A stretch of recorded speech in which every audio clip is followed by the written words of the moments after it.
વર્તમાન સમયમાં તમે સંસારમાં આંટો મારો તો તમને એમ જ લાગશે કે આખી દુનિયા દુઃખી જ છે. જેને મળો ને 5 મિનિટ એની પાસે બેસો એટલે એમ કહેશે અમારે તો જો ને બહુ સારું હતું પણ આ એક ધંધામાં ખોટ આવી, પછી આમ થયું તેમ થયું, અમારે બહુ સારું હતું પણ આને બાપા વયા ગયા ને પછી ધંધો ભાંગી પડ્યો. એટલે ટૂંકમાં બધા દુઃખી જ છે, પણ શું કામ? મનથી. જો વિચારે કે ગમે તે થયું એ પરમાત્માની ઈચ્છા, પણ હું મારા લક્ષ્યને નહીં ચૂકું તો બધા સુખી છે. લોકોને એમ છે કે અમે ધનવાન થઈ જઈએ ને તો સુખી થઈ જાય, પણ ધનથી સુખ નથી. તમારી પાસે અબજો રૂપિયા હોય પણ તમે પોતે પેરાલિસિસમાં અટવાયેલા હો ને પથારીમાં પડ્યા હોય, અબજો રૂપિયા તમારે શું કામના? એટલે ધનથી સુખ છે એ આપણી ખોટી માન્યતા છે. સાચું સુખ મુક્તિમાં છે. અને ભાગવતજીમાં તો એક સૂત્ર છે, સંન્યાસે સર્વથા સુખમ.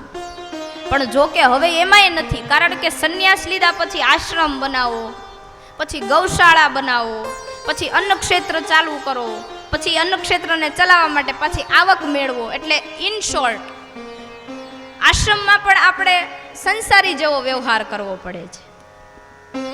તો કે સુખ ક્યાં છે? તો કે હરિનામ સંકીર્તન, ભગવાનની ભક્તિમાં.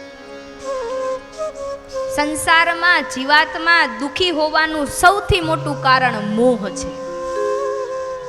મોહ થકી પરમાત્માનો હાથ સામો આવ્યા છતાં આપણે પકડી શકતા નથી.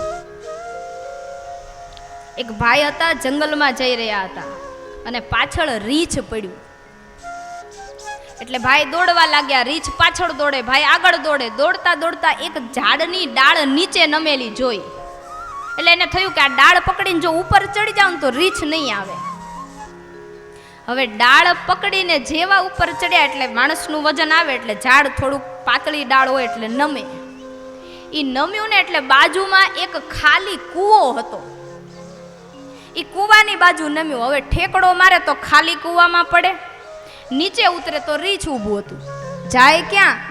એને એમ થયું થોડોક ઉપર ચડી જાવ. ઉપર જોયું તો મોટો જબર મધપૂડો. આ આધ્યાત્મિક દ્રષ્ટાંત છે. હમણાં ગોળ ફેરવીને તમને મૂળમાં લઈ જાઉં છું. ભાઈ ત્રણેય બાજુથી મૂંઝાયા અને આમ ઉપર જોયું ને તે ભગવાનનું વિમાન નીકળ્યું. વિમાનમાં ભગવાન ને માતાજી બેય હતા. એટલે માતાજીએ કીધું, પ્રભુ આ તમારો ભક્ત જોવો કેટલો દુખી છે. નીચે ખાલી કૂવો, ઉપર મધપૂડો, બાજુમાં રીંછ ઊભું છે, પોતે એક ડાળે લટકી રહ્યો છે. આના પર કૃપા કરો. અને પાછો ખાલી કૂવો તો ખાલી એકલો નતો, અંદર પાછો એક મણીધર મોટો જબર સાપ ફેણ માંડીને ઊભો છે. અને એ મધના જે ટીપા પડી રહ્યા છે એને પી રહ્યો હતો સાપ.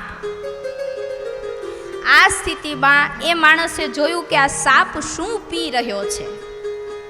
એટલે એને જોયું કે ઉપર મધપૂડામાંથી મધના ટીપા પડે છે, એ પીવે છે. એટલે માણસ લટકેલી અવસ્થામાં પણ મોઢું ખોલીને એ મધ પીવા લાગ્યો. દેવનું વિમાન નીકળ્યું. માતાજીએ કહ્યું કે પ્રભુ આને બચાવો. ભગવાન કે તમને અમારા કામમાં કાંઈ ખબર ન પડે, એની હાલતમાં બરોબર છે અને રહેવા દો. એ કે નાના પ્રભુ બચાવો ને એને. તો કે કાંઈ વાંધો નહીં, તમે કહો છો ને હું બચાવવા જાઉં છું, પણ જોજો એનું પ્રારબ્ધ. એટલે ભગવાને સાદ કર્યો, એ માનવ હાથ અંબા, હું તને પકડીને વિમાનમાં ખેંચી લઉં પછી તારા ઘરે ઉતારી દઈશ. માણસે ના પાડી, મારે નથી આવવું. એટલે કે તું આટલી કપરી અવસ્થામાં છો ને તારે અહીંયા રહીને શું કામ છે? કે હું મધ પી રહ્યો છું. ત્યારે પરમાત્માને માતાજીએ પૂછ્યું કે આવું કહેવાનું કારણ શું? તો કે નીચે દરેક જીવાત્માને, હવે અધ્યાત્મ સમજજો, આ માણસ લટકી રહ્યો છે, બીજું કોઈ નહીં, આપણે બધા, દરેક જીવાત્માને ચારે બાજુથી કાળ ઘેરીને બેઠો છે. અને એને સત્સંગ રૂપી આ કાળથી મુક્તિ પામવાનો ઉપાય છે. પણ મધ એટલે કે સંસારના લોભમાં એ આંધળો બન્યો છે, એટલે ભગવાનને સ્વીકારી શકતો નથી.